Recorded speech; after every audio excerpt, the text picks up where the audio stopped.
स्थिर है, मुंह से बोलता जरूर है, मुंह से नहीं बोलता, लेकिन वो कहता है, वो देश देता है कि तुम भी ऐसे हो, जैसे मैं स्थिर हूँ वैसे तुम भी हो जाओ। तन को स्थिर करो। मूर्ति उपदेश देता है कि तुम स्थिर हो जाओ, स्थित प्रज्ञ हो जाओ, कूटस्थ हो जाओ। और जब तक स्थित प्रज्ञ कूटस्थ नहीं होते हैं, जब तक तन ही स्थिर नहीं हुआ तो मन कैसे? तो मूर्ति एक आज से नहीं, लाखों वर्षों से मूर्ति उपदेश देता आया है कि जो तू चाहे मन को तो छाड़ सकल की आज मुझे जैसा हो जाओगे, सब तुम तेरे पास मेरे जैसे स्थिर हो जाओ। स्थिर तब तक नहीं होते हो तब तक तुम्हारे अंदर में जो है ये हलचल जो आंधी तूफान चल रही है मन की विकारों की, इसलिए मन चंचल चित्तौर एको पापड़ काटना लादे दुश्मन। और जो चित्त चंचल और मन चोर है तो भला कैसे मुझे अंदर में शांति मिल सकती है? अनादिकाल से जीवात्मा सुख की तलाश में खड़ा हुआ, लेकिन आज तक सुख की वो जो लालसा है वो अभी तक पूरी नहीं हुई। कोई बता सकते हैं कि मैं बड़ा सुखी हूँ? कोई नहीं कह सकता। कोई तन से दुखी है तो कोई मन से दुखी है, और इसके अलावा तीसरे से भी दुखी। इसलिए आदि व्याधि उपाधि तीन प्रकार के दुख। और तुलसी ने कहा देही देवी बहुत तीनों ताप से जीवात्मा अत्यंत दुखी है, और उस त्रास को मिटाने, उस दुख को मिटाने के लिए हम संत और सत्संग की दरिया में नहाने आते हैं। इसलिए आपने आप लोग सुनते हैं, बड़ा सत्संग की दरिया नहा ले जिसका जिगर से दाग पापों का छुड़ा ले जिसका दिल चाहे। तो जिगर का पाप तभी छूटेगा जब सत्संग में हम बैठेंगे। तो बैठेंगे तो तन तो बैठा है, मन ही बैठेगा तभी तो तन बैठा है तो मन को भी बैठा दे। अब मन तभी बैठेगा जब साहब ने कहा ना कि जो तू चाहे मुझको छाड़ सकल की, ये सही है। जब तक अपने मन की जो ये वासनाएं हैं, तृष्णाएं हैं, ये बहकाव है, जब तक ये नहीं रुकता है तब तक मन इससे नहीं हो जाता, तन इससे नहीं हो। इसलिए साहब ने कहा आसन मार गुफा में बैठे मनमा दो दुष्धावे। आसन मार के गुफा में तो बैठा है, सत्संग रूपी गुफा में बैठा है, लेकिन मन नहीं, जब तक मन नहीं बैठता है तब तक सत्संग की जो वाणी है ये असर नहीं करती। इसलिए जितना देर हो, जितना समय हो, इसलिए उतना देर हमें सत्संग में बैठ करके उनके विचारों को सुने। और विचार में भी ये नहीं कहता हूँ जो संत लोग कहते उनके सारी बातों को मान लो, ऐसी बातें नहीं। प्रवचन में बहुत सारी बातें निकलती हैं, उन बातों को आप विचार करो विचार तो बताइए, स्वयं में निर्णय करो। सुनिए, इस साहब ने कहा सुनिए सबकी निवेरिए अपनी, सुनिए सभी संतों की निवेरिए अपनी। सिंदूर का सिंदूरा जपनी की जपनी। अगर ऐसा ना मिले तो साहब ये समझ लो बाजन दे बाजन करी, बजता है बजने दे, तुझे बिरानी क्या पड़ी तू अपन आप निवे। बाजन दे बाजन करी कल को कहीं मत छेड़, और तुझे बिरानी क्या पड़ी तू अपने आप निवेर। अपनी आप निवेरा कर ले, जगत को समझाने के पीछे मत दौड़ो, क्योंकि जगत को साहब ने कहा ये तो स्वान की पूछ है। तो जुगन समझावत हारे कान मारे कोई रे, दुनिया ऐसी है सब धन धारा कोई रे। मैं कहता हूँ आंख में देखी, तू कहता कागज की देखी, तेरा मेरा मनमा कैसे एक कोई। मैं कहता हूँ सुलझाव धारा, और तू रहता उलझाई रे, तो तेरा मेरा मनमा कैसे एक कोई। मैं कहता हूँ इधर चल, तो कहता नहीं मारा इधर चल। तो जिस रात को साहब कहते कि सकलो दुर्मति दूर कर, जब तक अंदर के जितने विकार है जब तक दूर नहीं होता है तब तक भजन कभी हो नहीं सकता है। सकलो दुर्मत दूर का अच्छा जन्म तब बनेगा जब दुर्मति का पतन हटेगा। अब काल गौन गति छाड़ दे, हंस गति और काग गति, दो गतियां होती हैं। अब दो गति में साहब कहते काग गवन गति छाड़ दे। काग गवन क्या है? ये मन जो है विशेष करके 84 लाख योनि में से आया है, तो उसे कुछ संस्कार अभी भी लगे हुए। इसलिए साहब ने कहा यही यही योनि से जीव या आवा ताको कैसा लगे तो भावा। यही यही योनि से जीव या आवा, जिस योनि से जीव आया है उसका कुछ न कुछ संस्कार अभी भी लगा हुआ है। तो 84 भटक के वो पर अटके आए, अब की पासा जो चुके तो फिर 84। क्योंकि पानी का स्वभाव और जीव का स्वभाव से नीचे की होती है। पानी चाहे कितना टंकी में चढ़ा दे, लेकिन एक छोटा सा अगर राई बराबर भी जरा सा भी छिद्र हो जाए तो सारे पानी नीचे गिर जाता है और गिरने में देर नहीं लगता है, चढ़ाने में देर लगता है। इसलिए जीव का स्वभाव है चढ़ाने, जीव का स्वभाव गिरने का है। अगर गिरने से बचना है तो हमें 3 रास्ता बताए साहब ने, संत, सत्संग और तीसरा नाम स्मरण। जिसने ना कोई पैसा लगता है, ना कोई दाम लगता है, ना कोई मेहनत लगती है, ना कोई परेशानी है। इसलिए संत सब जगह मिलते नहीं है और संत नहीं मिले सत्संग कहाँ मिलेगा, और सत्संग संत और सत्संग नहीं मिलेगा तो कम तीसरा रास्ता तो आपके लिए है। तीसरा रास्ता क्या है? वह सुमरन। इसलिए सुमरन से सुख होता है, सुमरन से दुख जाए, और कहीं कभी सुमरन किए साई माही समाए। इसलिए साहब ने कहा सुमरन कर ले, राम का काल गए केस, न जानो कब मारिए क्या कर क्या परदेश। इसलिए अंतिम रास्ता तीसरा, जिसमें कोई कुछ भी लगता नहीं, कोई खर्चा नहीं। इसलिए सुमरन मार्ग सहजता सदगुरु दिया बताए, सहज रास्ता, इसमें कोई पैसा नहीं।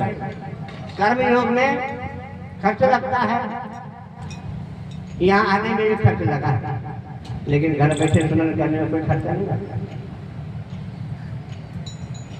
इसलिए सुमरन का रास्ता साहब ने अंतिम दिया है। तो संत, सत्संग और तीसरा है सुमरन, जो सदगुरु संत महापुरुषों के द्वारा से मिला है। उस सुमरन को हम कहीं भी बैठ करके कर सकते हैं। अब इसमें अनंत प्रकार की बातें हैं। अब साहब ने वाणी में आया है कि पंडित 12 बजे से झूठा राम कहे जगत में पावे, कार का कुछ हमारे साथ बोलते, लेकिन नीचे का जो पद है, नर के सरसुआ हरि बोले हरि पत्ता अपने जाने, जो कबूल जाए जंगल तो हरि शब्द बिन देखे बिना उसका नाम ले क्या होई, गंगन के धनी निधन है। अब यहाँ पर चौथे साची प्रीति तेरी विषय माया, साची प्रीति विषय माया सो हरि भक्त की फांसी, फांसी फांसी। आ कहीं कबीर एक राम भजे बिना कहाँ जाओगे, बांधे जमपुर जाती।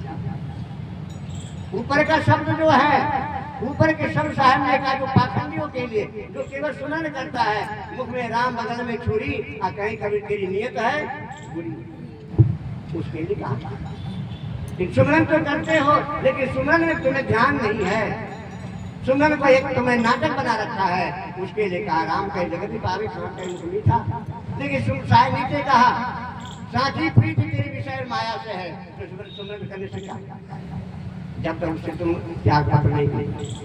तो साची प्रीति संसार की इन 5 जो न्यारो भोजन चाहे, 5 अधिक सवादी, इन सवादियों को जब तक हम कंट्रोल नहीं करते, जब तक समझ नहीं करते हैं, तब तक सुमरन में सुख नहीं मिलता है। इसलिए सुमरन में तो सुख है, जो सुख खाने की बातें नहीं है, वो जो करता है वही जाता है। जो आग में जलता है, जलने की पीड़ा उसी को होता है। जो पानी पीता है, प्यास का आनंद उसी को मिलता है। भूखे को भोजन मिलता है, तो भूखे को जो आनंद मिलता है वो भूखा व्यक्ति ही जान सकता है।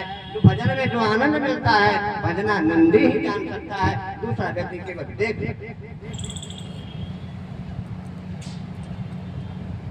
इसलिए बहुत लोग कहते हैं महाराज अगर एक सत्संग का हमारा सुनने में कुछ भी नहीं होता, हमने बहुत करके देखा।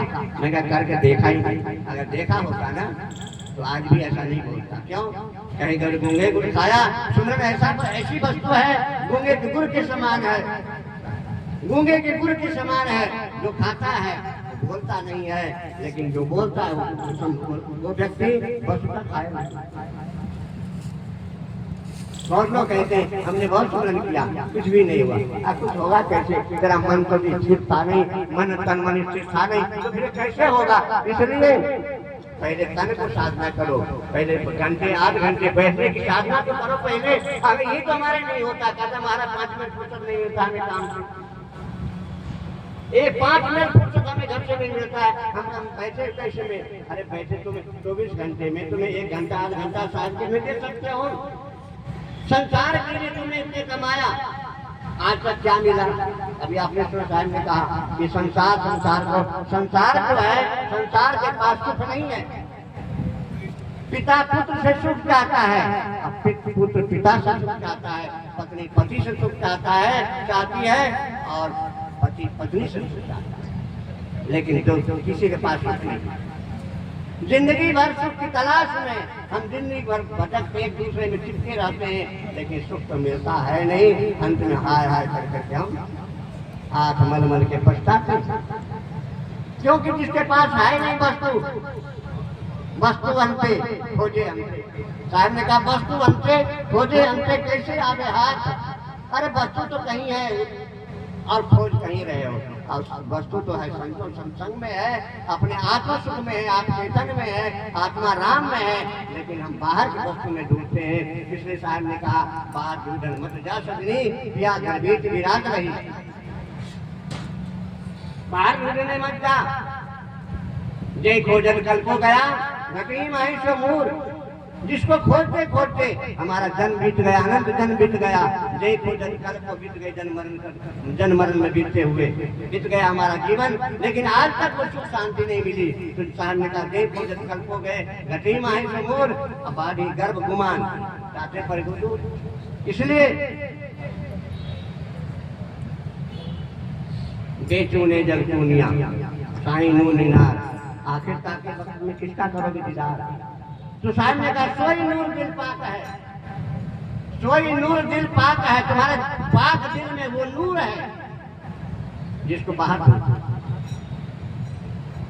हम संसार के भौतिक पदार्थों में उस नूर को ढूंढते हैं जहाँ नूर है नहीं, और नूर का खजाना तो कहीं और। तो नूर को हम ढूंढना है तो अपने आप में।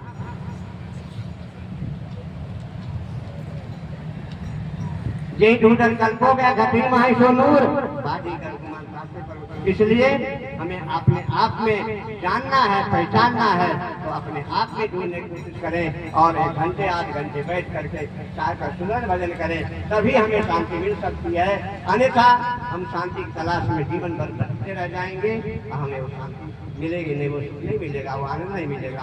आनंद तो मिलेगा, परमानंद नहीं मिलेगा, सुख तो मिलेगा, परम सुख नहीं मिलेगा। इसलिए सुख दुख से परे परम। साहब ने कहा सुख दुख से परे परम पद सो पद है सुखदाई, कहीं कबरिया उनमुनि रानी सुख प्रकट करी गाई। साहब कहते हैं उनमुनि रानी है, ये कोई दिखाने करने की वस्तु नहीं है, कहने की वस्तु नहीं है, ये उनमुनि रानी है, अपने आप में उतारने की चीज है। तो सुख दुख से परे परम पद सो पद है सुखदाई, वो परम पद है, वो पर सुख है, वो भी सुख है, लेकिन एक सुख है परम सुख। सुख का नाश होता है, आनंद का नाश होता है। और देखिए भजनानंद है, भजनानंद में कुछ जितने क्षण भजन होगा उतने क्षण आनंद, लेकिन इसके बाद आनंद का भी नाश होगा। लेकिन उस आनंद को अगर हम आत्मसात कर लिए तो वो आनंद हमें परमानंद का सुख देगा, परमानंद का आनंद देगा। इसलिए उस आनंद को अपने हृदय में रखें। संतों की वाणी है ये, उनको अगर आपको जो अच्छा लगे, जो आपके जीवनोपयोगी हो, जो हमारे दवा काम लायक है, उस वस्तु को हम ले। अन्यथा सब जग परितम तद गुरुवे समर्पितम। वेदांत में कहा है कि अगर तुम्हें अच्छा ना लगे तो गुरुवे समर्पितम, गुरु को समर्पित कर दो, महाराज आपको फायदा करेगा, मुझे फायदा नहीं। इसलिए सत्संग का लाभ यही है कि साहब ने जो कुछ भी अपने वाणी में कहा, बीजक में कहा, उन बीज में वाणी को, अपने उपदेश को हम अपने जीवन में उतारे। यही सत्संग का सार है। अगर जीवन जितना उड़ गया निकल जीवन उतर गया, उतना ही हमारे जीवन का सत्संग का सार निकलेगा, भजन का सार, सत्संग सुनने का सार निकलेगा। अन्यथा ये जीवन हमारा अगर नहीं निकला, अगर सार नहीं निकाल सकते तो वो हमारा निरर्थक समय जाता है। इसलिए उन शब्दों को अपने हृदय में हृदयंगम करें और इसे इसके द्वारा उसके जीवन में चलने की हम कोशिश करें। यही हमारे जीवन का सार है। बोलो सदगुरु कबीर साहब की जय हो। श्री बोला राम जी महाराज की जय हो। सत्संग कराने वाले साहेब की जय हो। संत भगवान की जय हो। भक्त और भगवान की जय हो। हमारे वाणी में जो कुछ भी गलती हुई होगी आप लोग कृपया क्षमा कर देंगे। वाणी है ये निकल जाता है, किसी को अच्छा भी लगता है, किसी को बुरा भी लगता है, इसलिए मैं क्षमा बोलो।